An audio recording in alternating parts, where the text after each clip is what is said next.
On today's episode of Time About the Movies, we kick off February 2013 Super Bowl weekend where the Ravens play the 49ers, and of course the Ravens won that game. But before people watch that game, what were they going to the movies to see? We have a romantic comedy with a very different take, with zombies involved in it. Nicholas Hoult and Teresa Palmer starring in Warm Bodies. We have Sylvester Stallone back on the action film beat with Bullet to the Head. And we have Al Pacino, Alan Arkin, and Christopher Walken in the crime comedy Stand Up Guys. February 1st, 2013. It's just Time About the Movies.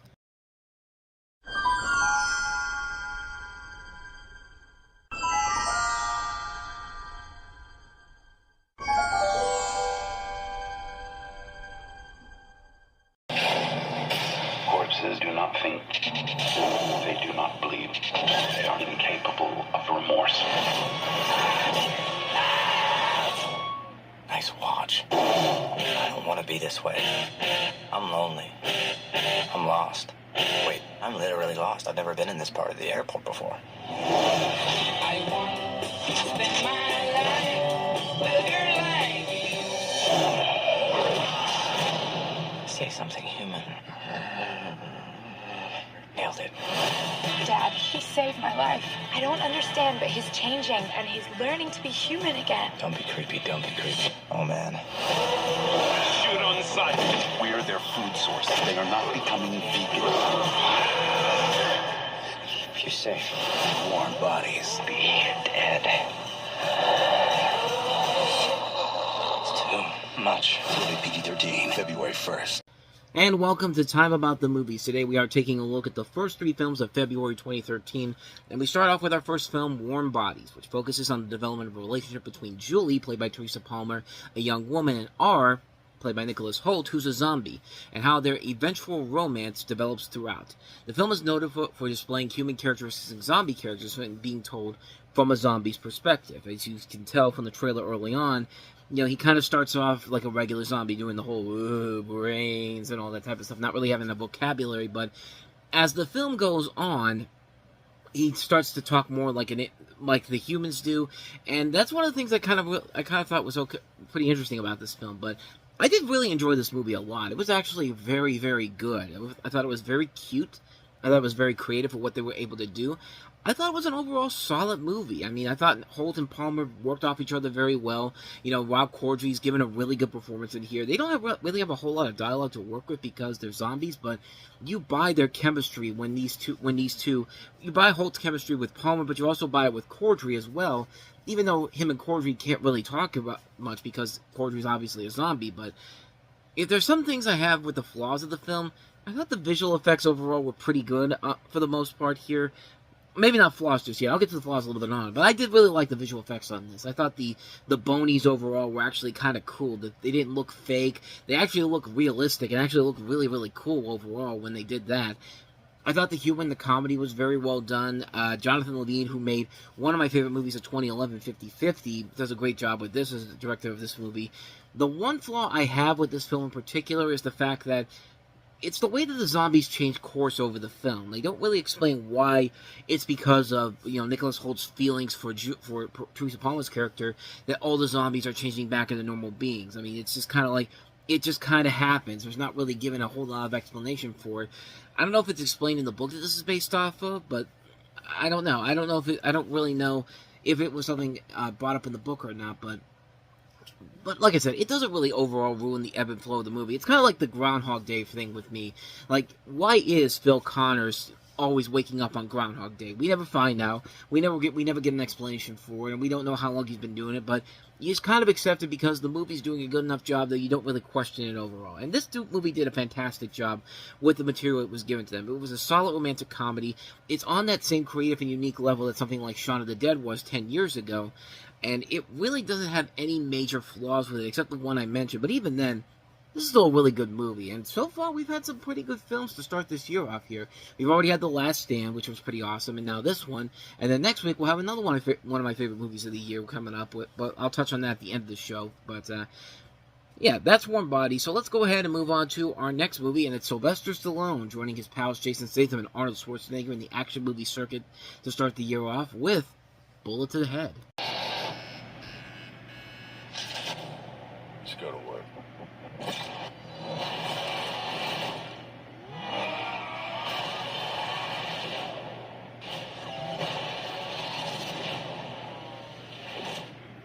kickings. Bullet to the head. Rated R. You don't just kill a guy like that! I just did. Starts February 1st. Yeah, fuck Rocky and First Blood. No. When you think Sylvester Stallone, all you think of is action and explosions and car chases, which I guess for some people that's what it is, but forget his more dramatic roles overall. No. This is the shit you want to see, which obviously was not the case because this, unfortunately, like The Last Stand, was also a flop. But bullet to the head. After watching their respective partners die, a New Orleans hitman played by Sylvester Stallone and a Washington, D.C. detective played by Sung Kang from Fast and Furious form an alliance in order to bring down their common enemies played by Christian Slater, Adwale Akino Agbaje, and Jason Momoa in one of his first real big roles, coming off of the Power Rangers show that he was on back then. But this was like right after the bad Conan O'Brien remake. Good lord. Jason Momoa's Conan O'Brien would be very interesting, but not the Conan the Barbarian remake. Almost did it again. Conan the Barbarian remake that he was in, which was bad. This was his first real movie where he gets to show everybody that, hey, he's got some chops overall, and to save Sylvester Stallone's daughter, played by Sarah Shahi from Fairly Legal. And the movie is based off the graphic novel from France, and it feels like a graphic novel with shots that cut in the way you'd likely see in a graphic novel. And it follows in the footsteps of the aforementioned The Last Stand, which was a bomb at the box office. However, unlike The Last Stand, which was a really damn good action movie that should have been set up for seen by more people, this one didn't quite live up to the expectations I was hoping for, but I liked it. I didn't think it was as bad. I didn't think it was bad or anything, but comparing this to The Last Stand is going to win easily, which there is a lot of stuff here that actually does work. I mean, Stallone does show that he's still a force not to be messed with when it comes to these type of films, playing Jimmy Bobo. He's not unintelligible. You can understand what he's saying, unlike in Expendables 2, and he can still kick my ass any day of the week. Hell, he could probably still do it now, but 13 years after this movie came out? I don't know exactly how old he is, but he's got to be up in his 70s at this point, right? I just got to see. 1946, so he's close to now 70. He's 69, right? Oh, yeah, no, he's actually closing in on 80, 79.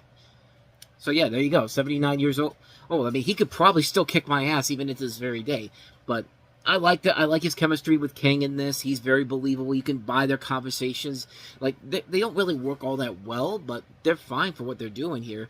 But Jason Momoa actually does show promise as an antagonist in here. He's one of the bad guys that kills nearly everybody in the movie. And I like Sarah Shahi here. I've always liked her. I liked her in Fairly Legal, the show that was on USA. I just wish she would have gotten some better roles to branch out of here. I like that the movie wasn't overly long. It's not a big, epic 2.5 hour movie. It's only 91 minutes long. It knew how to get the aspects of the story out in time, and I was never really bored with the film per se. The flaws really begin with the villains overall. I like Jason Momoa in here, but it was basically, a movie can't really decide who the main villain really is. Is it supposed to be Agbaji, or is it supposed to be Momoa? Momoa's the one who's killing and brutally beating everybody, and it comes to a point where I couldn't tell you who the main villain was here. Like, who was it supposed to be? Was it supposed to be this guy, or was it supposed to be the other guy? And the film never really gives you an explanation of who the bad guy really is. If there's any the biggest main problem with the movie is that there isn't a major action scene or a final action climax at all. Like, I might have been expecting way too much after Expendables 2 had that amazing climax at the end with everybody, all the big action stars from back in the day beating each other up, which nearly saved that movie from not having anything of worthy value to it, but the final climax is literally a scene that could have been used in Expendables as an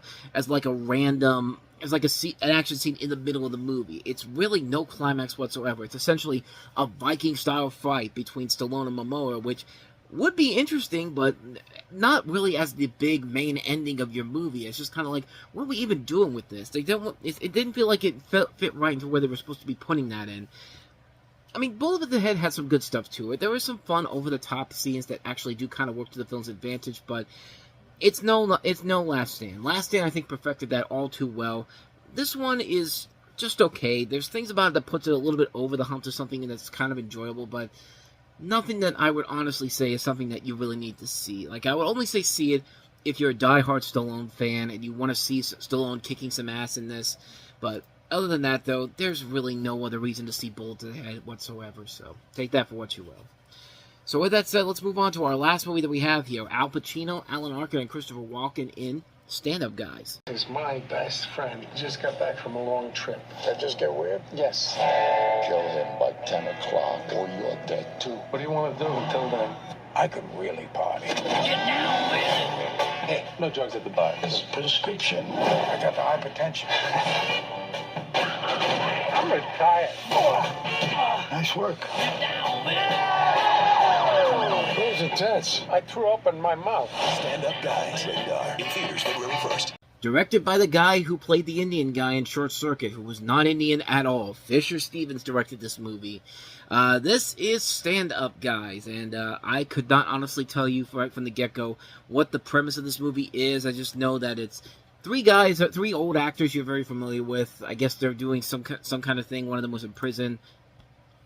So after 28 years, Al Pacino gets out of prison, and his friend Doc, played by Christopher Walken, picks him up. The local mob boss Claphands, literally his name is Claphands, played by Mark Margolis, who is that the wheelchair guy from Better Call Saul?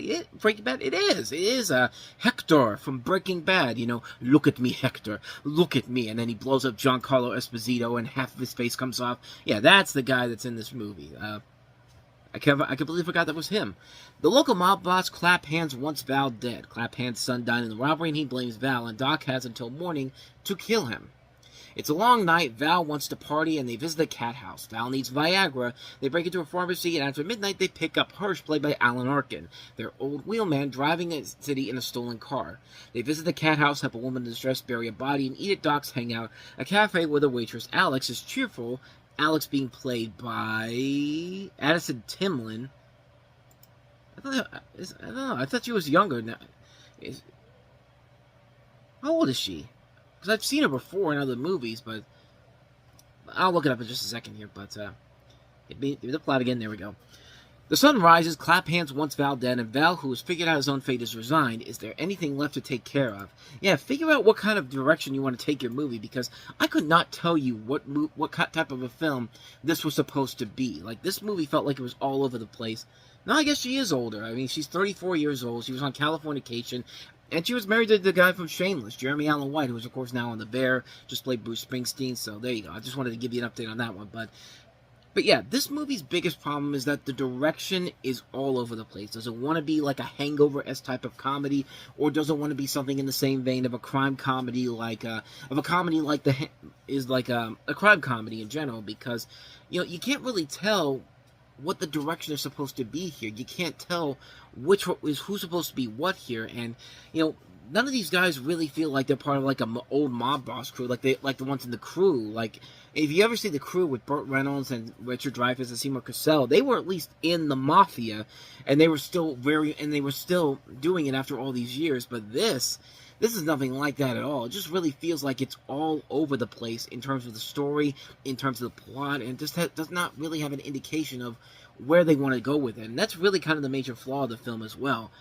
And that's just you got a cast also includes Juliana Margulies, Lucy Punch, Vanessa Folito, Catherine Winnick, Bill Burr. So there is a good cast involved in here, but the direction, the tone, there's really nothing about this movie that makes you think that this film has an idea of what the direction is supposed to be going with here, and there's just nothing there that makes this worth it in the end. It feels empty. It honestly just feels like an empty film where nothing of value is going to come from it, and you're just only going to see it because, hey, you like Pacino, Walken, and Arkin together, and I guess they're fine in here, but we go to see these movies with them to see a much better film than anything they're bringing up in this film, and yeah, it just doesn't work for me. It just didn't work on all levels. I think it was just a bad script overall. No real direction of where they were going with it. Just, they brought these veteran actors in here and said, here, do whatever you want, and we'll put it into film, and we'll see if we can write a story around it. That's really what it felt like to me when I watched this. So, yeah, I would say skip Stand Up Guys if you can. And so, with that said, we wrap up another episode of Time About the Movies. Next time we meet, we jump into the next weekend of February, and we're starting off with a very lackluster comedy. In fact, one of the worst comedies of the year, if not the worst. Jason Bateman and Melissa McCarthy starring in the action comedy Identity Thief. We also have Steven Soderbergh's latest film, Side Effects, which features Channing... Does this one feature Channing Tatum or... Yeah, Channing Tatum's in it, along with Rooney Mara, Jude Law, and Catherine Zeta-Jones. A very interesting film overall. One that, kind of like with Haywire, didn't get the best reputation when it came out. It came and went.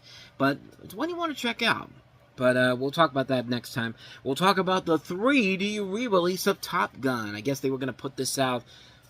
No, it was released in 1986, so it wouldn't have been a 25th anniversary re-release. But they're re-releasing this in 3D because the 3D re-release trend is still up there, and they're going to try to see if they can squeeze out as much money as they can. And then we have probably the more interesting film of the entire weekend, Charlie Sheen, in his first major film role after leaving 2.5 Men. It's a glimpse inside the mind of Charles Schwab III. It's one of A24's earliest films. Does it pan out? I don't know, but it gives you an indication of what A24 is pretty much known for if you see the film. But we'll talk about that. 4 films to take a look at. That'll be coming up tomorrow on the show, so stay tuned for that. But with all that said, thank you so much for watching this. I hope you enjoyed it. If you did, please go ahead and do me the honors of hitting that like button, that subscribe button, and that notification button. Also, don't forget to check out our playlist, and don't forget to check out the previous episode we did. So with all that said, whether it's in the past, the present, or the future, I will see you at the movies. Take care.